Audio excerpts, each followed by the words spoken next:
Hello friends, मैं प्रीति Sharma YouTube के पढ़ो बढ़ो चैनल में आप सभी का स्वागत करती हूँ। हैप्पी होली आप सभी को।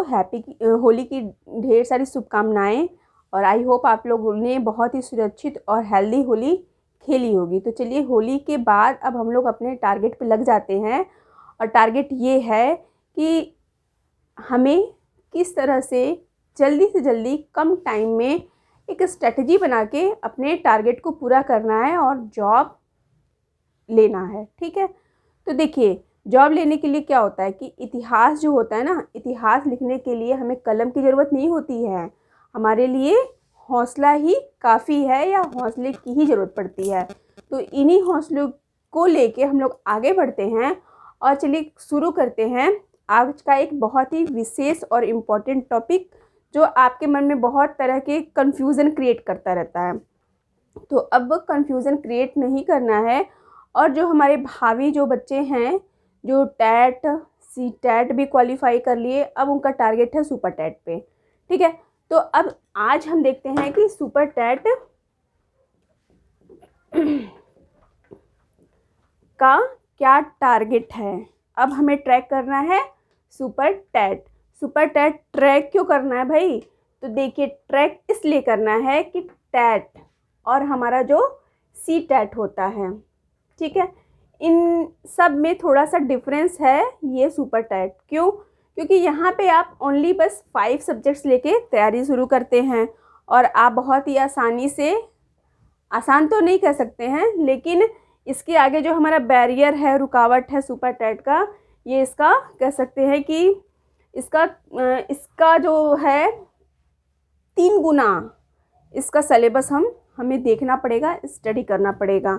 और जितने भी इसके, मतलब 3 गुना क्यों बोला हमने, क्योंकि ये 5 सब्जेक्ट लेके आप टैट और सी टैट की तैयारी कर रहे हैं ना, तो सुपर टैट में जब हम आ जाते हैं, सुपर टैट को के सिलेबस को आप उठा के देखेंगे तो उसमें 5 की बजाय कम से कम 15 सब्जेक्ट आपके उसमें इंक्लूड होते हैं, जिसे लेके आपको तैयारी करना होता है। और ये तैयारी बहुत ही स्ट्रेटजी बना के करनी होती है।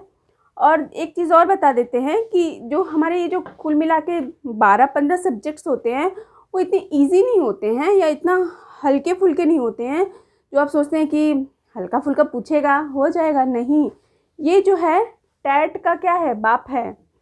ठीक है, समझिए। तो समझने का, कहने का मतलब ये है कि टैट तो हम 5 सब्जेक्ट में निपट ले रहे थे ना, और वो भी उसमें भी बहुत ज़्यादा डीप नहीं पूछ रहा था आपसे, उसमें भी आपके उससे हल्के फुल्के, मतलब बेसिक से क्वेश्चन बन रहे थे। चाहे आप हिंदी के कहिए, संस्कृत के कहिए, चाहे आप इंग्लिश के कहिए।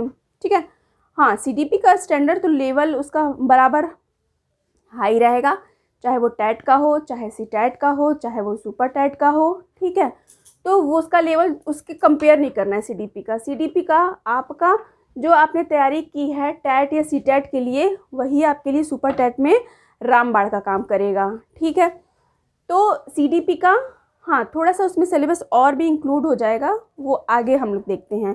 फिलहाल चलिए हम लोग आज देख लेते हैं, क्योंकि बहुत सारे बच्चे कन्फ्यूज़न में हैं और हमसे पूछते हैं कि मैम सुपर टैट का क्या है, सिलेबस क्या है। तो क्या मैम हल्का फुल्का संस्कृत जैसे जो हम लोग पढ़ते हैं बेसिक सा काम चल जाएगा, इंग्लिश जो पढ़ते हैं बेसिक सा काम चल जाएगा? तो काम नहीं चलने वाला है यहाँ पे आपका। यहाँ पे टैट में काम चल जाएगा, सी टैट में भी काम चल जाएगा, लेकिन सुपर टैट में आपको उसका ब्रॉड नॉलेज रखना ही होगा। उसके लिए एक सब्जेक्ट जो आपका मैथ है, तो मैथ से भी पीछा नहीं छूटने वाला है और इसको भी आप टारगेट बना के चलेंगे। तो चलिए स्टार्ट करते हैं हमारा सुपर टैट का क्या पाठ्यक्रम, या इसको सिलेबस कहते हैं। ठीक है, तो जो है चलिए पाठ्यक्रम देख लेते हैं और सब्जेक्ट्स कौन कौन से सब्जेक्ट्स हैं। ठीक है, तो चलिए पहला जो हमारा सुपर टैट में हम देखते हैं कौन कौन सा सब्जेक्ट है। तो पहले देखिए, सबसे पहले क्या आ जाता है कि करके हम लोग देखते हैं। सबसे पहले जो हमारा नंबर आ जाता है लैंग्वेज का।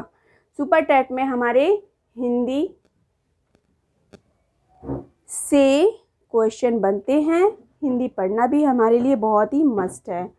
दूसरा, तो बस हिंदी से काम नहीं चलेगा भाई, अंग्रेजी भी पढ़ना होगा, और उसके साथ जो हमारी तीसरी मातृभाषा या लैंग्वेज है संस्कृत। ठीक है, तो संस्कृत भी पढ़ना होगा। तो 3 विषय ये हो गए आपके। ठीक है, एक सब्जेक्ट आप रख लीजिए, ये आपका स्टैंडर्ड लेवल का जो है CDP, ठीक है। 5वां जो है आपका मैथ्स रख लीजिए या गणित रख लीजिए, गणित कह सकते हैं। 6ठा आपका रीजनिंग है ना, रीजनिंग भी पूछेगा आपके एग्ज़ाम में, ठीक है। क्योंकि देखिए CTET आपने क्लियर कर लिया है अगर जो बच्चों ने, तो वो थोड़ा सा रिलैक्स हो गए हैं। अब उनका टारगेट होगा सुपर टेट पे, सॉरी CTET जिसने क्लियर किया ना उसका टारगेट सुपर टेट पे होगा। तो सुपर टेट को ही हमको देख लेना है और उस हिसाब से हमको स्ट्रेटेजी बना के अपनी तैयारी करनी है, जिससे कि जो भी सुपर टेट का वैकेंसी आता है तो आप सीधे उस पर ट्रैक कर सकते हैं या सीधे सीधे उस पर अपना आप उस पर निशाना साध सकते हैं।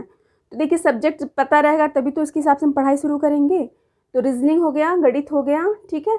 उसके बाद आपके आ जाते हैं कंप्यूटर के भी क्वेश्चन आ जाएंगे, कंप्यूटर भी पढ़ना होगा आपको, ठीक है।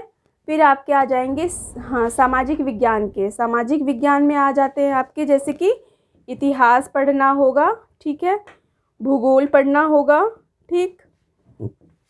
फिर आपको राजनीति विज्ञान पढ़ना होगा, ठीक है।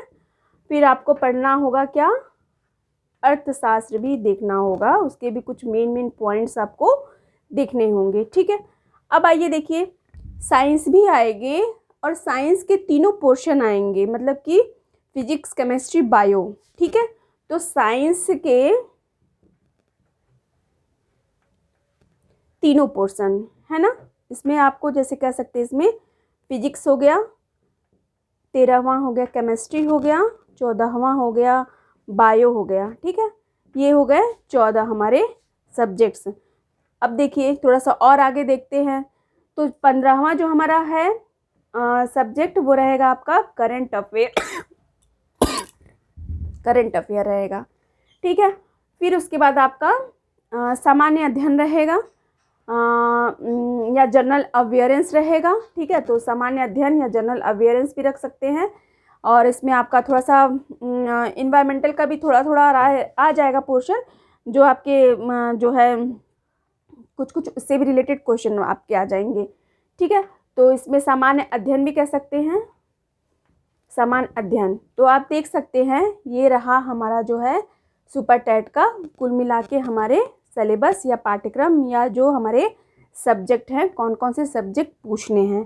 तो और ये भी हम आपको बता रहे हैं कि ये से जितने भी क्वेश्चन हैं बहुत हल्के फुल्के नहीं आएंगे, इनका डीप नॉलेज आपको रखना बहुत ही ज़रूरी है। फॉर एग्ज़ाम्पल जैसे कि हम आप बात करें संस्कृत, तो आपने जैसे टेट और CTET लेवल में जो भी तैयारी की होगी संस्कृत का, जो बच्चे अगर संस्कृत चूज़ किए होंगे इंग्लिश छोड़ के, या जो बच्चे इंग्लिश चूज़ किए होंगे संस्कृत छोड़ के, तो जैसे संस्कृत का बता रहे हैं कि संस्कृत में आपने क्या पढ़ा होगा, माहेश्वर सूत्र पढ़ा होगा, उसके कन्वर्ट मतलब शब्दार्थ को कन्वर्ट करने का उसमें पढ़ा होगा, जैसे कि संस्कृत के अर्थ में ये चीज़ें हैं, या बहुत सारी जैसे कि नंबर सिस्टम पढ़े होंगे, उसमें संस्कृत के जो नंबर्स होते हैं 100, 1000 इस तरह से संस्कृत में क्या बोलते हैं उसको, ठीक है, वचन पढ़े होंगे, ये सारी चीज़ें पढ़ी होंगी। लेकिन यहाँ पे जब आप संस्कृत में आ जाएंगे तो आपका वाक्य प्रयोग आएगा, वाक्य आएगा और वचन आएंगे, उसमें रूप आएंगे, धातु आएंगे और सारे लकार आएंगे और उसमें संधि समास पता नहीं क्या क्या चीज़ें आएंगी जो आपको उसको पढ़ना बहुत ही ज़रूरी है, ठीक है। तो ये संस्कृत का हमने एग्जाम्पल दिया। इसी तरह से हिंदी को भी डीप नॉलेज आपको रखना होगा दिमाग में, इंग्लिश को भी अच्छे से पढ़ना होगा, CDP का जो आपने पढ़ा उससे और भी कुछ और भी विषय वस्तु और भी उसमें इंक्लूड हो जाएंगे, और भी टॉपिक्स उसमें जुड़ जाएंगे। गणित आपको बहुत ही अच्छे से पढ़ना होगा और ये आपको बहुत ही अच्छा नंबर स्कोर करने में आपकी हेल्प करेगा, ठीक है। रीजनिंग के, कंप्यूटर्स के, इतिहास, भूगोल, राजनीति विज्ञान, अर्थशास्त्र, आपके physics, chemistry, bio, current affair, सामाजिक अध्ययन, इन सब पे आपकी पकड़ होनी बहुत ही ज़रूरी है। तो आपको टारगेट बना के तैयारी करनी है अगर आपको सुपर टेट क्वालिफाई करना है और एक अच्छे प्राइमरी शिक्षक के रूप में अपने आप को स्थापित करना है। तो चैनल पे बने रहिए और वीडियो को पूरा देखा कीजिए, तभी तो आपको सारी चीज़ें विस्तृत रूप से समझ में आएंगी। तो ये रहा आज का टॉपिक। आई होप आप लोगों को पसंद आया होगा, पसंद आया होगा तो लाइक कीजिए और लोगों तक शेयर कीजिए ताकि वो लोग भी इस सुपर टेट का जो टॉपिक है उससे संबंधित लाभ उठा सकें। तब तक के लिए नमस्कार, धन्यवाद।